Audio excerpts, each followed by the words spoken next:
बहुत से ऐसे लोग हैं जिनके जैसे भाभी हो या जिनकी बीवी हो या उनकी बहन हो, उनको शादी को काफ़ी टाइम हो गया है लेकिन बच्चे नहीं हो पा रहे हैं। कई महिलाओं का भी ये प्रश्न है, शादी को बहुत समय हो गया लेकिन बच्चे का, संतान का सुख हमें नहीं मिल पा रहा है।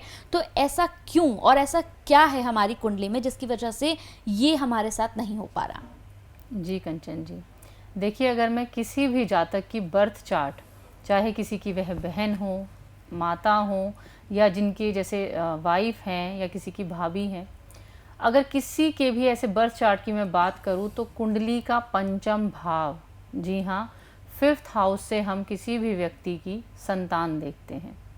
देखिए, संतान भाव पीड़ित है, या वह उच्च ग्रह उसमें स्थित है, या मित्र राशि में ग्रह स्थित है, किस तरह का कॉम्बिनेशन पंचम भाव में बना हुआ है, उस पर भी हम यह डिसाइड करते हैं कि उस व्यक्ति की संतान कैसी होगी या नहीं होगी, या कुछ कष्ट रहेंगे।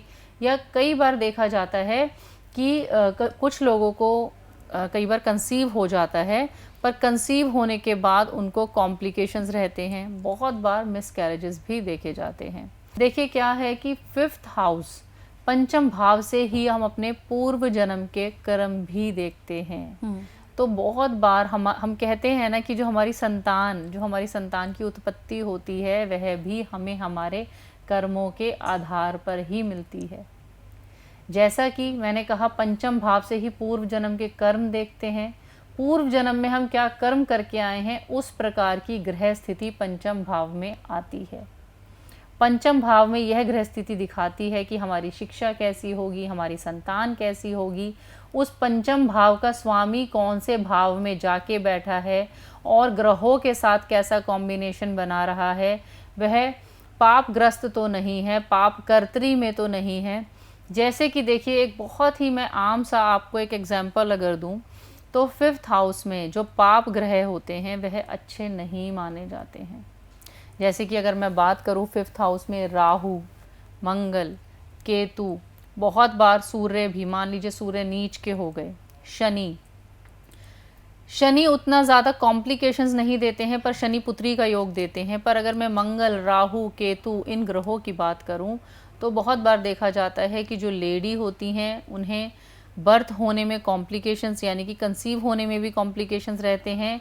उनकी प्रेगनेंसी में भी वह बहुत ज़्यादा प्रॉब्लम्स फेस करती हैं, और अगर कंसीव हो जाता है, प्रेगनेंसी भी ठीक से हो जाती है, तो लास्ट में डिलीवरी के टाइम पर भी उन्हें बहुत सारी परेशानियां देखनी पड़ती हैं। और कुछ लोगों के साथ बार बार मिसकैरेजेस होने का भी प्रॉब्लम देखी जाती है। देखिए, अब ऐसा नहीं है कि अगर 5th हाउस में ग्रह बैठ गया है, कोई भी पाप ग्रह बैठ गया है, तो वह परेशानी देगा ही देगा। बहुत ज़्यादा प्रॉब्लमेटिक सिचुएशंस तब आती हैं जब उसी ग्रह की दशा, अंतरदशा या प्रत्यंतर दशा प्रेगनेंसी के टाइम पर चल रही हो। साथ ही आपको देखना होता है कि पंचम भाव के स्वामी जो हैं, यानी 5th हाउस, संतान भाव के जो ओनर हैं, वह दूसरे किस भाव में जाके बैठ रहे हैं, किस भाव के साथ दृष्टि संबंध, अगर वह पाप ग्रह के साथ बैठे हैं तो भी वह परेशानी दे सकते हैं। वह शत्रु राशि में जाके बैठे हैं तो भी वह परेशानी दे सकते हैं। यदि वह 6th हाउस, अष्टम हाउस या फिर 12th हाउस अगर मैं बोलूँ, इन तीनों भावों में भी जाके बैठते हैं तो भी वह बच्चे की हेल्थ पे कहीं ना कहीं कष्ट लेकर आते हैं। क्योंकि देखिए, छठा भाव हमारा रोग, ऋण, शत्रु, जितने भी हमारे कॉम्पिटिटर्स, बेसिकली 6th हाउस को नेगेटिव माना जाता है। अष्टम भाव से भी हम तरह तरह की दुर्घटनाएं, कष्ट, हेल्थ इश्यूज, यह सब देखते हैं। और 12th हाउस से भी हम अपना व्यय, नुकसान, खर्चे, मेडिकल पे खर्चा, हॉस्पिटल्स पे खर्चा, यह सब देखते हैं।